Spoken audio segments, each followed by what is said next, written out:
मोहतरम हजरात, अभी कुछ दिन पहले तक बरतानिया ने कहा था कि इजराइल जो कर रहा है गलत कर रहा है, हम इजराइल को हथियार देना बंद कर देंगे। ये तमाम ड्रामा और सिर्फ ड्रामा था, क्योंकि इंटरनेशनल कोर्ट ऑफ जस्टिस तैयारी में था कि इजराइल के दूसरे अधिकारियों को बैन करेंगे और उनके लिए अरेस्ट वारंट जारी करेंगे। ब्रिटेन ने आईसीसी को ही धमका दिया कि अगर आपने इजराइल के अधिकारियों के खिलाफ गिरफ्तारी वारंट जारी किया तो हम आपको फंड करना बंद कर देंगे और आपके साथ जो भी लोग आपको फंडिंग करते हैं, हमारे सहयोगी, उनसे भी आपकी फंडिंग बंद करवा देंगे। हजरात, दूसरी तरफ ब्रिटेन, ऑस्ट्रेलिया, कनाडा, न्यूजीलैंड और नॉर्वे ने दूसरी तरफ दूसरा पासा फेंका है। दुनिया के सामने बड़ा अच्छा कदम उठाया और बेंजवीर और इजराइल का जो फाइनेंस मिनिस्टर है और उसके साथ जो कट्टरवादी कुछ नेता हैं, उनको ब्लॉक कर दिया है, ब्लैकलिस्ट में डाल दिया है और कहा है कि इनके जो प्रॉपर्टीज़ विदेश में हैं हम उनको जब्त कर देंगे। अब देखना ये है कि ये सिर्फ कहने वाली बात है या सच में ये होता है। हजरात मोहतरम, ये तस्वीर देखिए गाज़ा में, जहाँ एक तरफ भूखे और प्यासे लोग हैं, वहाँ इजराइल के सैनिक गाज़ा के बॉर्डर पर और गाज़ा के कई इलाकों में घुसकर पार्टी कर रहे हैं, नंगा नाच कर रहे हैं। जहाँ जिस ज़मीन पर हज़ारों लाखों की तादाद में लोग भूखे हैं, ये हर चीज़ खा रहे हैं, पी रहे हैं और मौज कर रहे हैं। अब दोस्तों, मैं आपको कुछ तस्वीर दिखाना चाहता हूं। इजराइल की नेवी ने यमन पर हमला किया था, देखिए।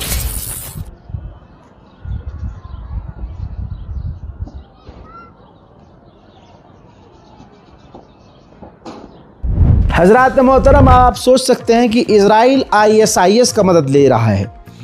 अभी इस ग्रुप के बारे में मैंने आपको अल शबाब को इंट्रोड्यूस करवाया था कि गाज़ा के अंदर एक ग्रुप है अल शबाब जो फ़िलिस्तीनी है और इसके साथ कई और फ़िलिस्तीनी संगठन जुड़े हुए हैं, लेकिन ये इजराइल के सपोर्ट में है।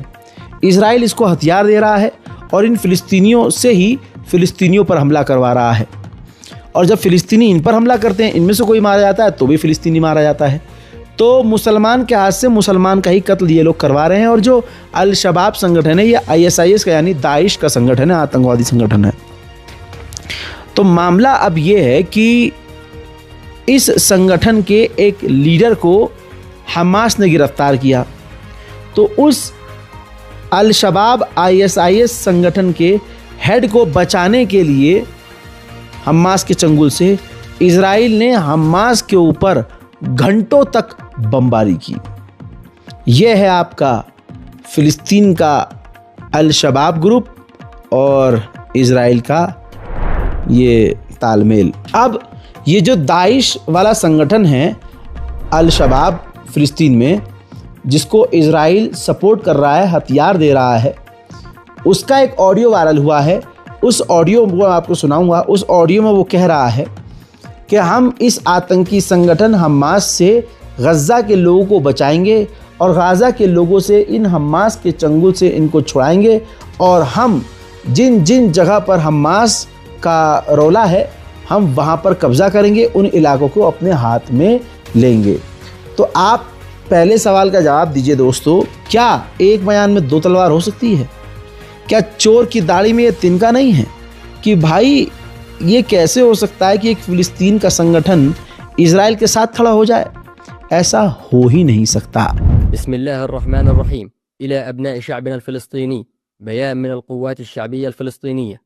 नहनु लम वलन नअमल मअ अल-इह्तिलाल व हदफना हुवा हिमायत हुकूक अल-इंसान अल-फ़लस्तीनी मिन अल-इरहाब हमास बख़ुसूस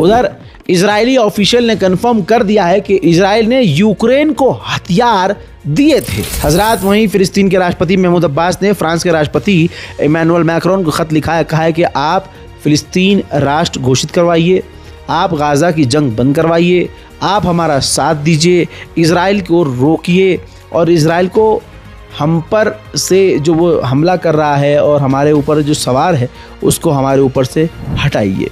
स्पेनिश फुटबॉल मैनेजर का बयान आया, उन्होंने कहा गाज़ा के अंदर जो हो रहा है वो बहुत भयावह और बहुत ख़तरनाक है, ये बंद होना चाहिए। हमने अपनी आंखों से देखा है गाज़ा के अंदर इजराइल की बमबारी में 4 से 5 साल के बच्चों को मरते हुए।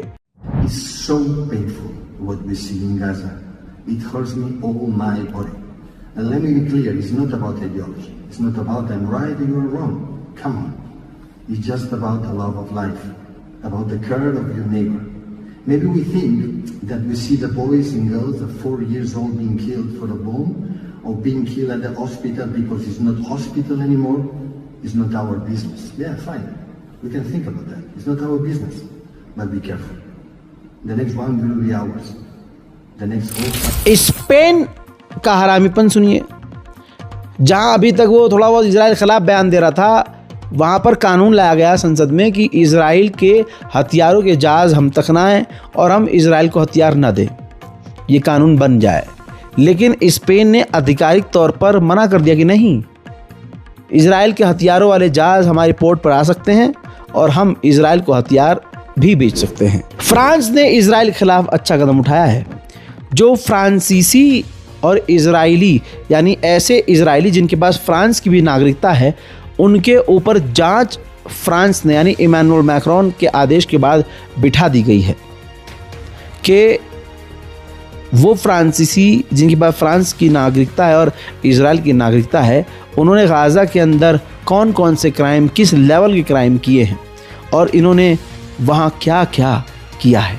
अब दोस्तों अगली तस्वीर देखिए। गाज़ा के अंदर जिस तरह से भूखे लोग मदद के साजो सामान को लूट रहे हैं, साफ दिख रहा है कि गाज़ा के लोग भूखमरी से मर रहे हैं। उधर पेंटागन ने कंफर्म कर दिया, अमेरिका के पेंटागन ने कंफर्म किया कि हमारे वारशिप और हमारे जो नॉर्मल जो कंटेनर हैं वो लाल सागर से बड़े आराम से गुजर रहे हैं, उन पर हूतीज़ हमारे डील के बाद हमला नहीं कर रहे हैं। हजरात, इजराइल अपना प्रोपेगेंडा कुछ और चला रहा है, लेकिन हकीकत ये है कि इजरायली जो सेटलर्स हैं उल्टा वो इजराइल परमानेंट लेवल पर छोड़ रहे हैं। पिछले साल से अब तक 28% ये रेशियो बढ़ चुका है, परसेंटेज बढ़ चुका है। 28% लोग इजराइल के रहने वाले सेटलर्स परमानेंटली वो दूसरे शहरों और देशों में शिफ्ट हो रहे हैं। हजरात, अमेरिका का एनवॉय जो इजराइल के लिए है, उसने बयान दिया है कि अमेरिका किसी भी तरह से टू स्टेट सॉल्यूशन, फ़िलिस्तीन को मान्यता, इन सब बातों को सपोर्ट नहीं करता है, बल्कि अमेरिका यानी हम लोगों का मानना ये है कि मिडिल ईस्ट में अरब देशों के पास अंधी ज़मीनें हैं, हम कभी भी फ़िलिस्तीन को मान्यता नहीं देंगे और हम हमारी ज़िंदगी में फ़िलिस्तीन स्टेट बनता हुआ नहीं देखेंगे। फ्रांस की राजधानी पेरिस में फ़िलिस्तीन गज़ा के समर्थन में खतरनाक प्रदर्शन हो रहे हैं, देखिए।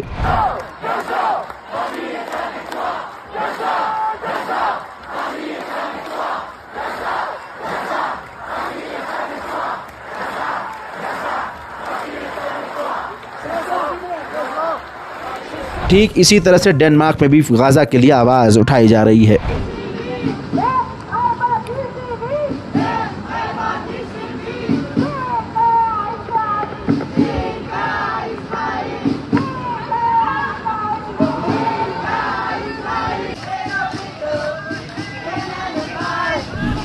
उधर तस्वीर देखिए, जर्मनी की औकात देखिए। जर्मनी की पुलिस फिलिस्तीनी गाज़ा समर्थक प्रदर्शनकारियों को बुरी तरह से पीट रही है। ईरानी लॉ मेकर्स का मानना यह है कि ये जो अमेरिका और ईरान की बातचीत चल रही है, ये एक जाल है खुद अमेरिका और इजराइल का। वहीं ईरान नॉर्मल पैसेंजर विमान ख़रीदने की तैयारी कर रहा है, कई देशों से वो बात कर रहा है। फ़िलहाल वो कतर में बनने वाले बोइंग और दूसरे विमानों को ख़रीदने की सोच रहा है, अभी वो आसपास बस देख रहा है। 2018 में ईरान के अंदर एक ख़तरनाक आतंकी हमला हुआ था।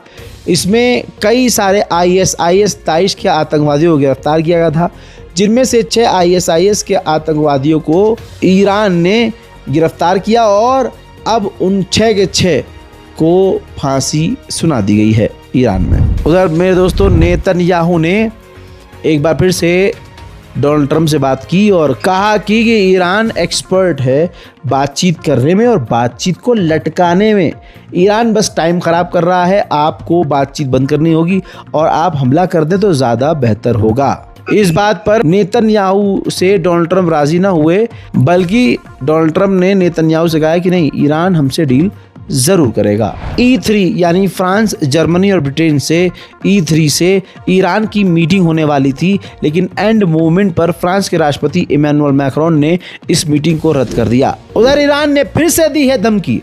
ईरान ने इजराइल को धमकी देते हुए कहा कि अगर हमारे किसी भी परमाणु कार्यक्रम पर हमला किया तो ये याद रखे इजराइल कि उसके परमाणु हथियार जो छुपा कर उसने खुफिया तौर से रखे हुए हैं खुफिया जगह पर, हम वहीं सीधा हमला करेंगे, हमसे पंगे न लेना।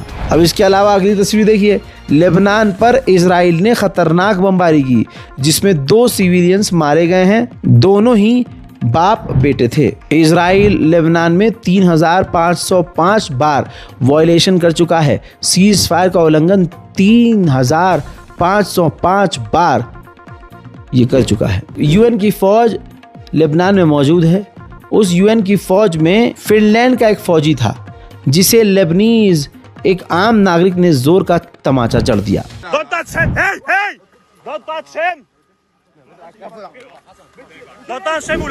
उधर अमेरिका ने सीरिया पर एयर स्ट्राइक कर दी है जिसमें 2 लोगों की मौत हुई है। सोचिए, सीरिया में भी पिछले 8 महीने में 6000 लोग मारे गए हैं, जिसमें 75% 75% जो मारे गए लोग हैं वो सिविलियंस हैं, ईमानदार हैं, वो किसी भी घटिया तरीन काम में नहीं है। उधर में दोस्तों इजराइल अब सीरिया में भी मकानों में बम लगा कर उड़ा रहा है, ज़मीन को साफ कर रहा है और हमारी आंखों के सामने ये सब कुछ हो रहा है। फ्रांस वैसे तो इजराइल के खिलाफ बयान दे रहा है, लेकिन फ्रांस के बारे में रिपोर्ट ये आ रही है कि इजराइल को अभी भी फ्रांस हथियार दे रहा है। हजरात, ये तो हाल है गाज़ा और फ़िलिस्तीन की, खासकर गज़ा के मदद के लिए तस्वीर आपके सामने है। बारकोड का इस्तेमाल कीजिए ताकि गाज़ा और फ़िलिस्तीन को ज़्यादा से ज़्यादा मदद हम कर सकें। लिहाजा दोस्तों अपनी राय कमेंट में ज़रूर लिखिएगा इस खबर के बारे में और रिपोर्ट को शेयर ज़रूर कीजिएगा। मैं हूँ रज़ा और आप देख रहे थे रज़ा ग्राफी अनस्क्रिप्टेड। जय हिंद।